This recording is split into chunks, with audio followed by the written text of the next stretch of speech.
What is going out the door? Part 4, all other parts down below. We're both 43. At least I give her credit for working with the IC on issues. I can't be too judgmental here, as I had some of these same issues back in the day when I got sober 13 years ago. I was talking to my best friend in San Diego, who got me sober.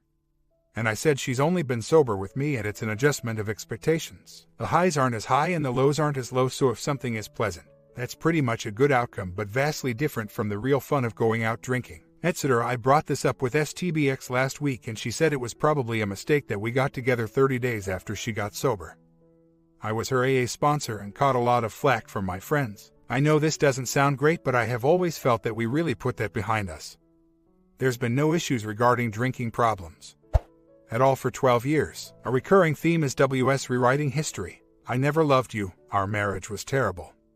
And I've been on the receiving end of some of this, as you may witness. Since we are still living together, I've tried to read STBX and just can't see it sometimes. Like this evening when she came home with the kids from school and I told one boy, "Well, hello, sweetheart," and she replies, "Oh, well, hello to you too," in a funny way, and we both laughed due to the obvious issues and proceeded to make dinner, hang out with the kids, bathe them, bedtime, etc. An outsider would never know, and apparently an insider, me, didn't either. When this first went down, I remember saying that she was one hell of an actor to keep this up for so long, and last week, she was saying to me something about when we move past this, and I said, there is no way I will move past what's happened to our family. Maybe in time. But yes, the betrayal of the heart and trust is what stings the most. This afternoon STBX stops by to watch the kids while I go to the gym for an hour and then take them for a playdate. Due to weather, school was cancelled and I've had them until about 1:30 p.m. Before I leave for the gym, she says that we are telling the kids tomorrow and she will be spending Mon and 2 nights over at the rental to start getting them used to her not being here. The boys will stay with me until April's court date if we have not come to an agreement by then. She said she's very nervous about telling them. And, yes, I know I couldn't not stop myself.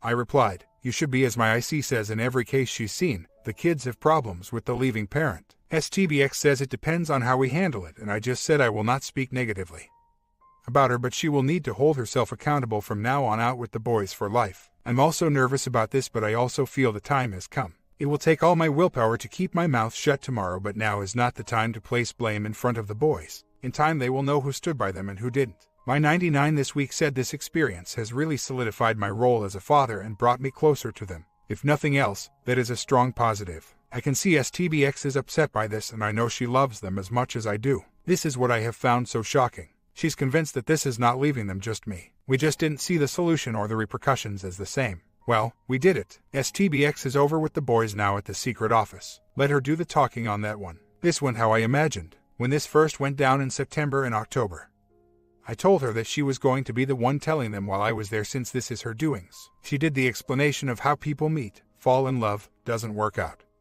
Like my sister and her ex-H, we both love you, etc. One boy started sobbing and the other asked her when she was leaving, and she said starting Monday, and he said, I hate you. Why don't you just leave today so we don't have to ever see you again? I'm staying here with Daddy. And the other one jumped up on me crying, and I said, I know, sweetie, this wasn't my choice either, and I'm not going anywhere, and you'll be staying with me for the next few months. After about 10 minutes, they settled down and agreed to go over to the rental. STBX can spin this, justify herself, convince others, but it was pretty obvious to the boys. I hope that hurt her like he, because it did to them. While STBX took the boys over to the rental today, I ran a few errands, and then we agreed to all go to an animated movie. At the end, one boy said to me he needed to go home and rest as he was so sleepy. I could see the shutting down from shock hitting him. STBX wanted us to stop by Barnes & Noble to pick up a book, and I said no.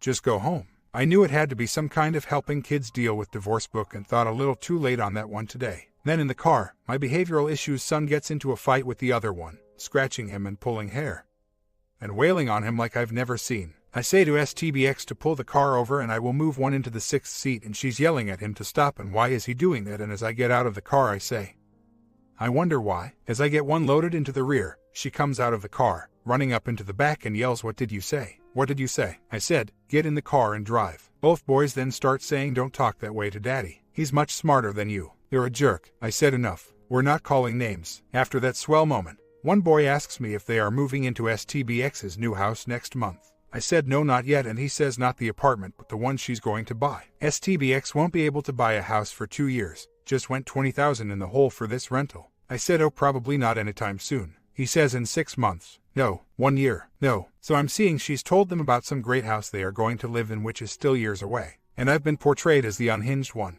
Boys were very clingy and sad rest of the day, evening. Wanted me to give them baths, which I did. Put them to bed and talked to both for a while, letting them know they can ask me any questions. Tell me anything. They said they were scared and I reassured them, etc. One was crying, saying he liked the bunk beds and would want to sleep in them on the weekend but wanted to go to school from this house. My other one said he hated it. After they went to bed, I went into my office. My parents called, etc. I won't even talk to STBX tonight.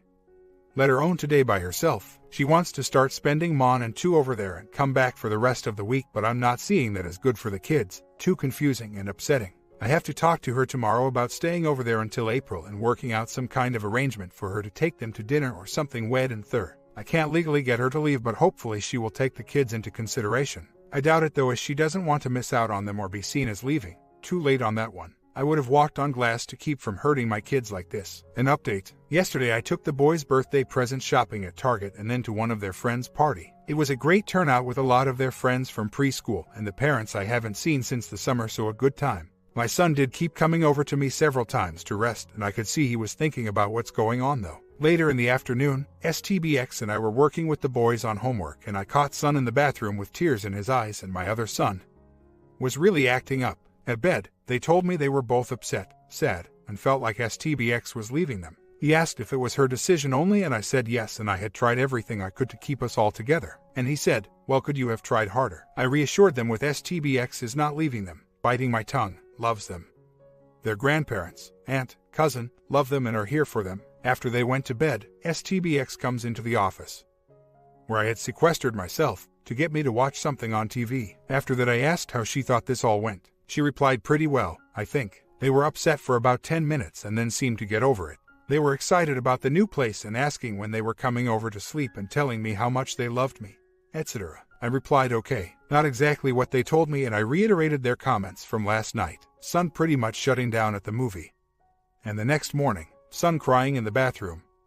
Other son saying he hated the rental because we were not together. And unbelievably she says they just fight as usual and he always acts up like that. Son was in a movie and it was dark and he got tired. And I was asking them leading questions to turn them against her and looking for signs that aren't there and wanting to see these, as she has seen no evidence of them being upset. I said, well, you may want to reassure them that you aren't leaving them as a precaution then. So, tonight was STBX's first night out of the house. When I picked up the boys from school, they were in good spirits. I took them to McDonald's, where they behaved better than I've ever seen, and then to gymnastics. Sterling behavior, a rare bird. So, at gymnastics, I get a tap on my shoulder and STBX has showed up to watch them, which annoyed he out of me, but she has the right. However, we don't know the parents at the gym, so I was cordial but pretty 180-ish. At the end, the boys ran up to her, huge hugs, etc. Then she proceeds to buy them drinks from the vending machine and then gives them money for their allowance. Little chores, for doing so well at dinner.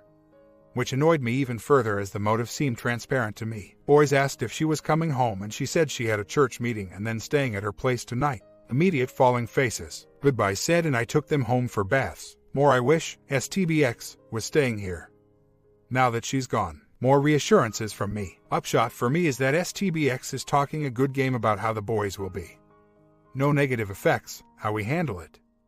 No problem, no regrets, but I have realized that she has blocked anything contrary to her thinking even when right in front of her, and turning it around on me, crying over a toy. That does not sound right. Spoke with my mother and she said this comes from having to deny the reality of her stepfather emotionally abusing her and her mother not intervening and choosing him over her own child.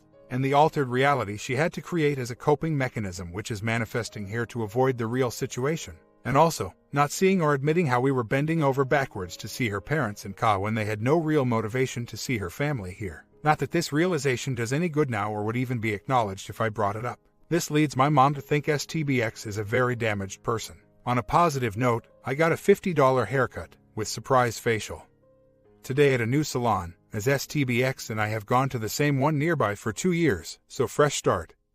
Went to the gym, and went tanning. So, a little me day, my little dark cloud, STBX, is returning this evening for the rest of the week. Meanwhile, my parents will be blowing back into town this weekend from Florida. I have scheduled an appointment with the attorney next to for me and them to attend. I've been receiving a lot of armchair quarterbacking, and they are beyond ballistic at this point with STBX. To be fair, they said they'd have the same reaction if that was me and would have kicked me back 7 ways since Sunday if I had pulled this stunt with the family. I have to get them on the same page as me and the lawyers since they are demanding that I change the house locks.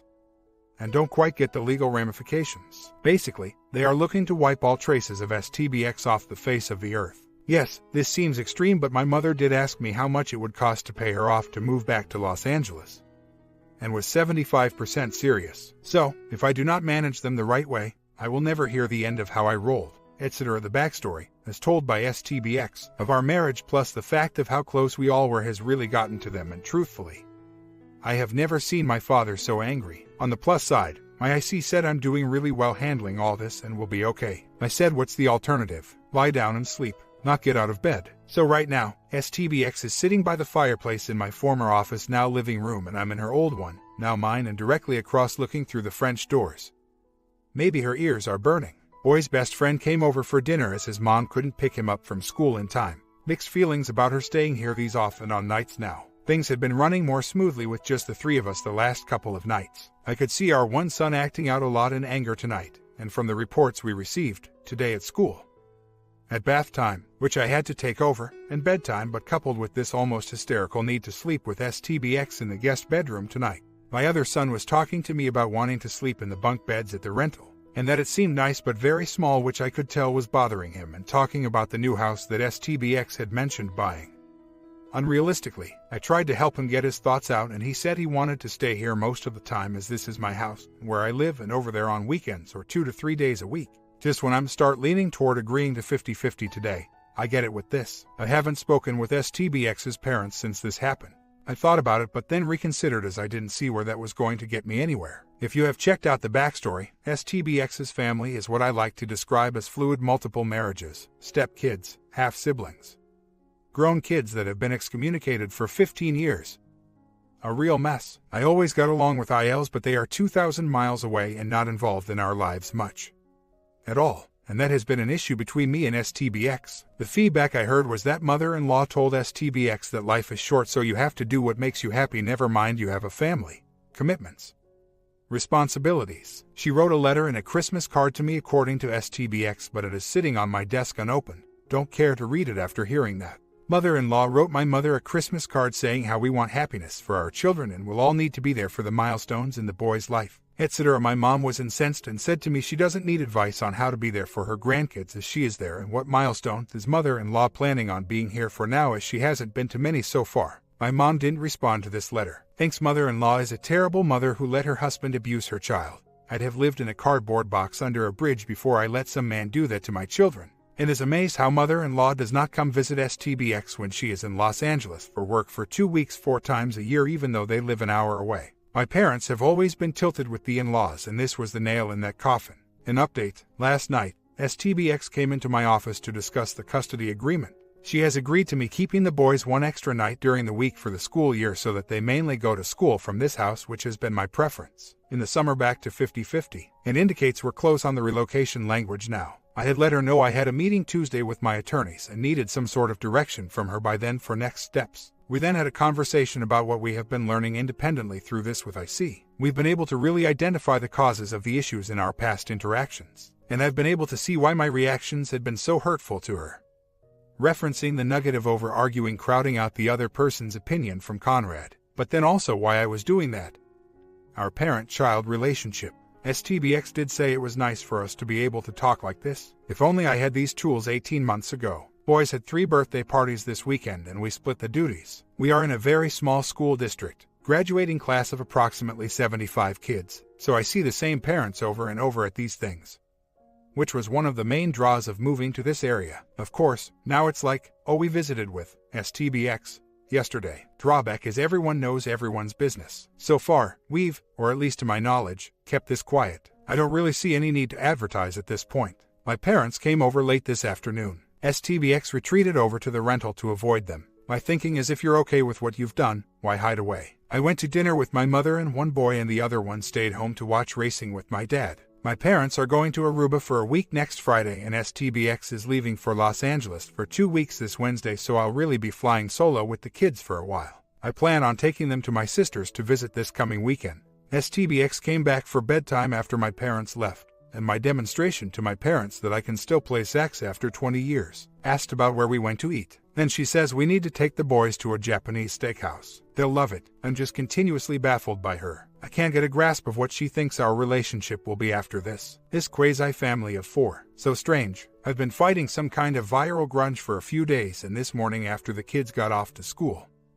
I crashed back into bed until about 11:45 a.m. STBX called and invited me to lunch at 12:30 before our one son's family therapy session at 1:30. During lunch, she indicated she's agreeing to 60-40 schedule with me as primary and pretty much all of the relocation language. She had an IC appointment this morning and the IC was proud of her to acknowledge my position. I let her know I would discuss with my lawyers tomorrow and get back on this. STBX also indicated that she will be discussing some of the contributing factors I brought up about her part last week as well. Then she asked if I could drop her off to the airport Wed morning for her late trip, noting that I didn't have to do and she could ask a friend of ours. I said I could do it. Again, is this enabling behavior or just being decent?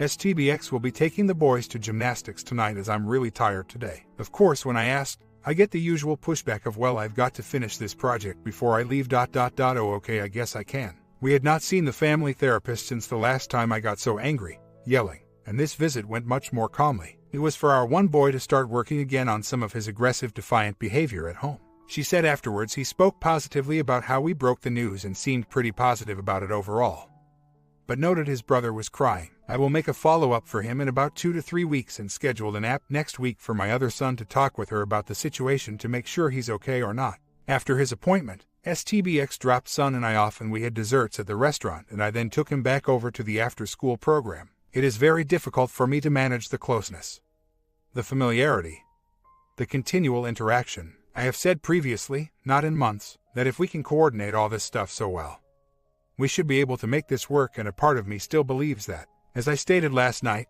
I'm going to have to see how this works out going forward and what I need to do to feel okay about it and whether this is right for me or not. At the time, I don't know. I was thinking today about how STBX said she cried all day on that Monday in her first night at the rental after breaking news to the boys. She said she just didn't want the boys think she was leaving them, etc. Not once did she say she was crying because of how upset, confused, scared, angry they were. Only what their perception of her was. I'm really starting to think STBX is not clicking on all cylinders, and I'm concerned about her not having a checks and balances influence. This is why I'm spending so much time on this custody agreement. I cannot let the boys fall victim to her unrealistic thinking if something happens to me. So, this morning STBX and I dropped the kids off at school and then headed to the airport. Then she remembered her cell phone back at the house, so we went back to get it. Then she remembered she had forgotten to drop off the rental key for the neighbor in case of emergency, so another stop. Then halfway to the airport she realizes that she had forgotten to pack the outfit she was planning on wearing tomorrow to the office. Dropped her off at the airport, and on my way out,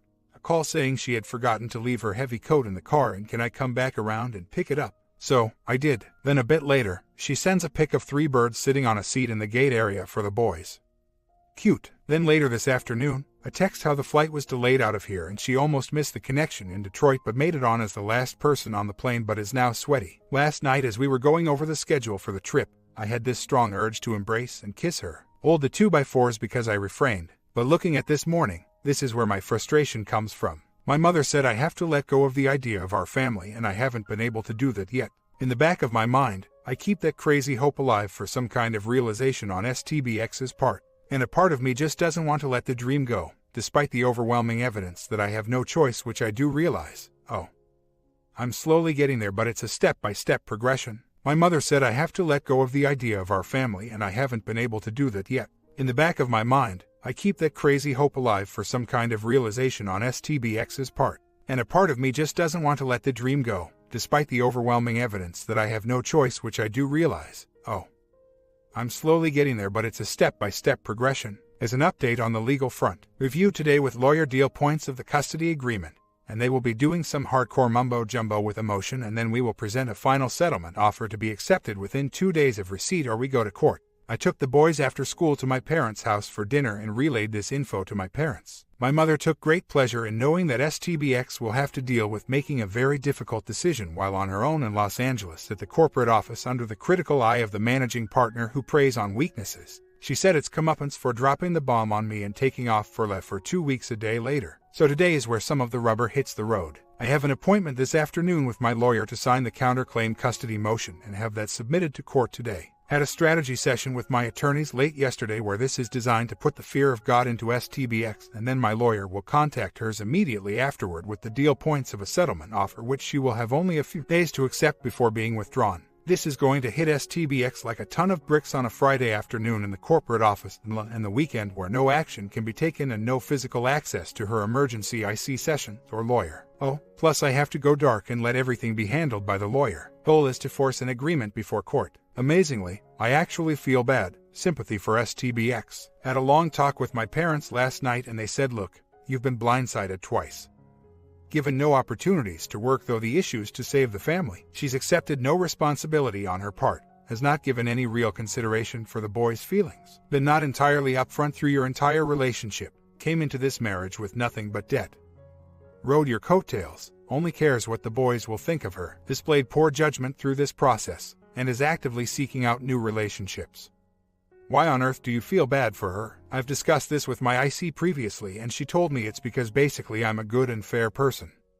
Or maybe as Conrad says, a doormat. My parents finally said you've got to harden your heart and do the right thing for you and the kids. There's something off with STBX and you've got to protect them as much as possible. I, and anyone following along on this thread, know all this is true, but it is so difficult for me to reconcile the reality of today with my perceptions of the past. I also see that as a common theme with others, which is why this process can be so painful. And then I also remember back in months when STBX drops the bomb and takes off for 2 weeks, leaving me barely able to function and having to take care of the boys all on my own, and the panic, anxiety, physical and emotional pain, the anti-anxiety meds just to keep from shaking. And then I don't feel so bad after all. This too shall pass. The settlement agreement is designed with safeguards for worst-case scenarios shy of full custody. My parents, friends, I see have the same concern about STBX not being able to make it here on her own, as she has no real ties to Ohio besides the boys now. And I have one boy who is a handful, and more, at 6, that I can see really being difficult as a teenager. My parents said they could see STBX saying something like, well, they're not mine anyway, and bailing instead of sticking it out.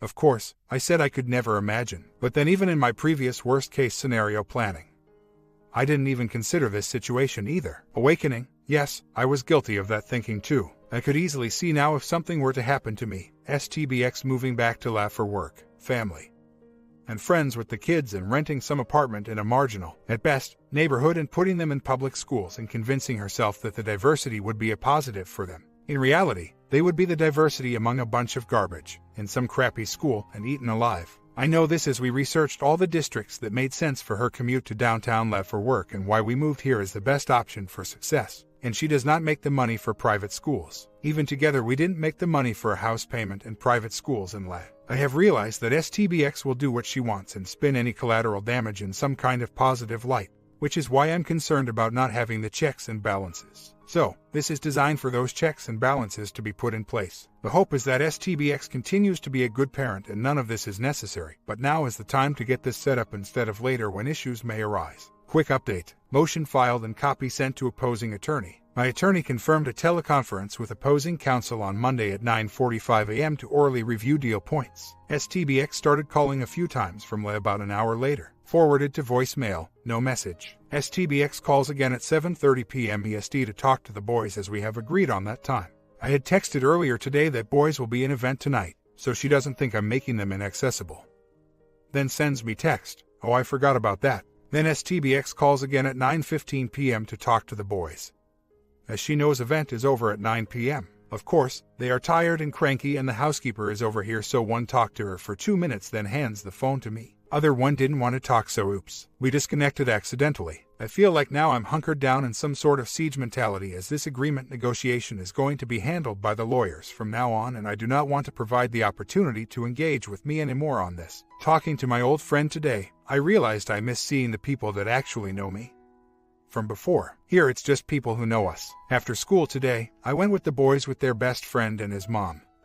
Single, IVF kid, for a quick, rowdy dinner, then a drop-off at the event. Ran to Lowe's, purchased the new living room carpet. I confirmed with the best friend's mom to attend a mega playdate that one boy was invited to for his class tomorrow afternoon at a big outside park, and I will pick him up and take all three. Her son, I can tell, wants a father figure, as he's always all over me and has asked his mom if sons could be part of his family. They live around the corner, so I'm trying to get them all involved together in activities. I researched the indoor climbing and what's required, and she's okay with me taking him along with mine. I also signed the boys up for spring soccer and coordinated the times with him and some of their other friends. If you had told me 10 years ago I would be a single parent, I would have laughed in your face. So STBX emailed me about how the boys are doing. I delay for an hour and reply fine. And then can you talk now? About what? I reply and then a call from Lei. At this point, I just answer. So STBX hasn't spoken to her lawyer yet today and was asking about if I had agreed to the schedule, etc. I let her know that my attorney was drafting the entire agreement and she'd probably have by Thursday, and her attorney should have the bullet points, and then asks if I'm avoiding her calls, and why am I acting strange as we were getting along so well the last 2 weeks. And I say, look, I'm pissed about this and how do you expect me to act? Probably the wrong answer. And she asks, anything I won't agree to. And I say possible at first, but you will really need to see what you will need to bend on so we don't take it to court. Meaning yes. So, we ended by STBX saying okay, I will review it but I don't want to play games on this. To which I reply, me neither. Just review it when you get it. Why do I always feel on the defensive after these conversations? Do I just avoid the calls altogether, which I think looks pretty obvious? Or just keep them very brief and impersonal and say let the attorneys work on it? And then I got reminding myself at the gym and store, who is the one who put this in motion? Who is the one who signed up on dating sites pinging 26-year-old while I'm out buying fruit roll-ups? I don't know why these things slip my mind, but they are good motivators. So, to get everyone on the same page here, we filed a motion on Friday that threatens the nuclear option if this is not resolved by the court date of April 10th. STBX is in a potentially vulnerable position due to current state laws and knows it. Opposing counsel has their argument against as expected. What the offer details is the schedule that STBX has agreed to me. 60-40, residential school placement, agreed to, me, provisions, somewhat agreed to, sobriety, agreed, father-in-law visitation restrictions, negotiable, and certain decision-making safeguards. This is the sticker, my attorneys, and I think this is all reasonable due to circumstances. Again, the hope is that STBX continues to be a good parent but recourse if not. Of course, STBX views this differently. The goal is to have STBX's lawyer persuade, convince her that there is a real potential of losing custody entirely and to settle this without going to court. My attorneys are advising against going for full custody, nuclear option. As in court it's unpredictable, and although our court draw is pretty favorable but not guaranteed. Additionally, the time and expense. In that case then it would be 50-50 without any provisions for me. So, the best option is to force a settlement to my advantage now. This is all a gray area and no one can really predict anything definitively. However, if STBX will not agree to this, it looks like we will move forward and then it becomes who has more money. And my parents are highly motivated. My comment, I'll try to squeeze into the final ending for tomorrow. Stick around for that